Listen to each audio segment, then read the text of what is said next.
अस्सलाम वालेकुम ज़ीज़ान मन, आपको आपके दोस्त आपके भाई तैयब एजाज का सलाम है। बड़ी एक इम्पॉर्टेंट क्यूरी है, एक क्लाइंट की भी क्यूरी है और ये क्यूरी काफ़ी लोगों की और भी हो सकती है, तो मैंने कहा कि इस व्लॉग के ज़रिए आपको बता भी देता हूँ।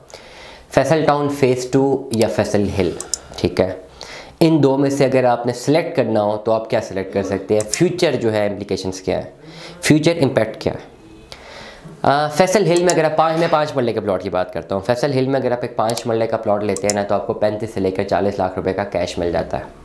ये प्लॉट 60 से 65 लाख रुपए का होना चाहिए था, लेकिन मार्केट इतनी गिरी हुई है कि आपको 35 से लेकर 40 लाख रुपए तक पोजेशनेबल प्लॉट मिल जाता है, जो कि ऑन ग्राउंड है। दूसरी ऑप्शन आपके पास है फैसल टाउन फ़ेज़ 2 की, जिसमें या तो आप फ्रेश बुकिंग करते हैं तो 34-35 लाख रुपए का प्लॉट है, या अगर मैं एडवाइस करूं तो मैं कहूँगा पुरानी वाली बुकिंग ले लें जो 27-28 लाख रुपए का प्लॉट है, उसके टिल टाइम 10 लाख रुपया जमा है, अप्रॉक्सीमेट फिगर आपको बताऊं तो यह आप फैसल टाउन फ़ेज़ 2 में 5 मरले का प्लॉट बुक करवाते हैं। अगर हम विन विन सिनेरियो में देखें, ओवरऑल मार्केट को देखें, तो अगर कैश इन हैंड मौजूद है आपके पास तो बेहतर अपॉर्चुनिटी तो यही लगती है बाजार के जी 35-40 लाख आपके पास मौजूद है, आप आराम से 35-40 लाख रुपए का प्लॉट ले लें 5 मरले का। फैसल हिल में जाएं, 5 मरले का प्लॉट ले लें, बस उसको लेके रख दें, पोजेशनेबल प्रॉपर्टी है, वो बढ़ती रहेगी आहिस्ता आहिस्ता आहिस्ता आहिस्ता 2-3 साल बाद। अब एक क्यूरी हमारे पास एक क्लाइंट की ये थी कि इन दोनों सूरतों में वो इन्वेस्टमेंट कर सकते हैं। वो फैसल टाउन फ़ेज़ 2 में भी इन्वेस्टमेंट कर सकते हैं, वो फैसल हिल में भी इन्वेस्टमेंट कर सकते हैं, दोनों में कर सकते हैं। कैश इन हैंड मौजूद है, 40 लाख रुपया कैश पड़ा हुआ है। 3 साल बाद इस इन्वेस्टमेंट को लिक्विफाई करना है, क्योंकि वो इन्वेस्टमेंट कहीं और शिफ्ट करनी है। अब ये बड़े दिलचस्प एक कैलकुलेशंस हैं जो मैं बताने लगूँ आपको। काफ़ी लोगों के जहन में ऐसी कैलकुलेशन होगी जो कि अपनी इन्वेस्टमेंट को प्रोलॉन्ग करना चाहते हैं। अब उनका सवाल ये था कि मैं क्या फैसल हिल में प्लॉट ले लूँ या फैसल टाउन में ले लूँ। मेरे अंदाजे के मुताबिक अगर मैं एनालिसिस बताऊँ तो मुझे ये लग रहा है कि 3-1 साल तक शायद ये मार्केट डिस्टर्ब ही रहेगी, इतना ख़ास बूम नहीं आएगा, और वो जो आर्टिफिशियल बूम आया हुआ था वो तो बिल्कुल नहीं आएगा। मतलब हमारे पास एक वैल्यूएशन है कि 3 साल तक हम वैल्यूएट करेंगे।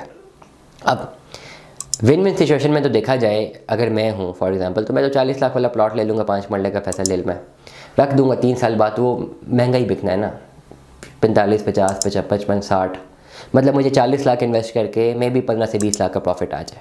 और अगर ना भी आए तो प्लॉट हो सकता है 40 का ही रहे, क्योंकि इतने ख़राब हालात में भी 40 का है, तो तब भी 40 का ही रहेगा। या तो मुझे 20 लाख का प्रॉफिट हो जाएगा या 40 लाख रुपये में सस्टेन हो जाएगा। ये 2 ऑप्शन था, ठीक है।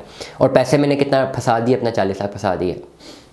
विन विन सिचुएशन में तो यही है कि जी फैसल हिल का प्लॉट ले लें, लेकिन वाइस वर्सा देखें, फैसल टाउन फ़ेज़ 2 में 5 मरले की अगर इन्वेस्टमेंट करते हैं तो वो इन्वेस्टमेंट कितने की कर रहे हैं, 10 लाख रुपए की। ऑलरेडी मार्केट डाउन है, ये 1.5 लाख रुपए माइनस से फाइल मिल रही है, और इतने ख़राब हालात में ये हालात हैं। मतलब ये कि इससे एडवर्स हालात नहीं होने लगे, इससे या तो ऊपर जाएंगे या यहीं पर स्टे होगा। ये बहुत नुकसान हुआ तो मज़ीद शायद 1 लाख रुपये का नुकसान हो जाए। लेकिन रिटर्न ऑन इन्वेस्टमेंट क्या है 3 साल बाद।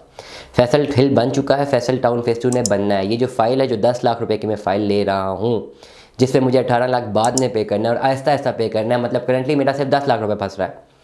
3 साल बाद अगर ये प्लॉट बन जाते हैं तो इस प्लॉट की जो वैल्यू है वो कम से कम 50 लाख से ऊपर तक होनी चाहिए, मिनिमम 50 लाख रुपए से ऊपर तक की वैल्यू होनी चाहिए। चौधरी मजीद साहब ने अपनी एक वीडियो में कहा है कि 1 साल के अंदर अंदर इस प्लॉट की वैल्यू 50 साल होगी। हम इसको एवेल्यूएट करते हैं 3 सालों पे। 3 सालों पे उनके मुताबिक तो फिर 1.5 करोड़ का प्लॉट होना चाहिए, लेकिन इतना ज़्यादा बूम तो नहीं आएगा, तो मैं भी चलो 55-60 लाख का प्लॉट बन सकता है अगर फैसल टाउन फ़ेज़ 2 इन 3 सालों में एक मैक्सिमम डेवलपमेंट कर जाए। तो 10 लाख की इन्वेस्टमेंट प्लस 18 लाख रुपये आहिस्ता आहिस्ता 3 सालों में देना है। रिटर्न ऑन इन्वेस्टमेंट कितना मिल रहा है, 30 लाख रुपये का। रिस्क फैक्टर है कि 30 लाख का प्रॉफिट मिल सकता है 3 सालों में, नंबर 1। या नुकसान होगा तो ये 10 लाख रुपए इन्वेस्टमेंट किया है, 1.5 लाख ऑलरेडी फाइल माइनस में ले रहे हैं, मजीद लाख रुपए माइनस में भेज देंगे तो 1 लाख रुपए का नुकसान हो जाएगा मजीद। तो फैसल टाउन फ़ेज़ 2 में अगर इन्वेस्टमेंट की जा रही है तो करंटली 10 लाख रुपया देना है। रिस्क फैक्टर ये है कि या तो 30 लाख का मुनाफा हो जाएगा या 1 लाख का नुकसान हो जाएगा, इसके दरमियान अप्लाई कर रहे हैं, और बीच में 18 लाख आपने किस्तों में पे करना है। और अगर फैसल हिल में इन्वेस्टमेंट कर रहे हैं तो आपको 40 लाख रुपया भी देना है, या तो आपको 20 लाख का मुनाफा हो जाएगा या जो है नुकसान नहीं होगा, या 2-4-5 लाख रुपए का नुकसान में प्लॉट बेच देंगे आफ्टर 3 ईयर्स। तो इवैल्यूएट आपने करना है कि अभी आपने 40 लाख रुपए का रिस्क लेना है या 10 लाख रुपए का लेना है। लॉन्ग रन इन्वेस्टमेंट अप्रोच पे देखूँ तो 10 लाख का रिस्क ज़्यादा बेहतर लग रहा है, तो 10 लाख अभी देना है ना, बाकी 30 लाख सेफ हो गया, वो कहीं और इन्वेस्ट हो सकता है ये इन्वेस्टमेंट प्रोलॉन्ग ना हो, वो दूसरी इन्वेस्टमेंट प्रोलॉन्ग हो जाए, ओवरऑल प्रॉफिट जनरेट हो जाए।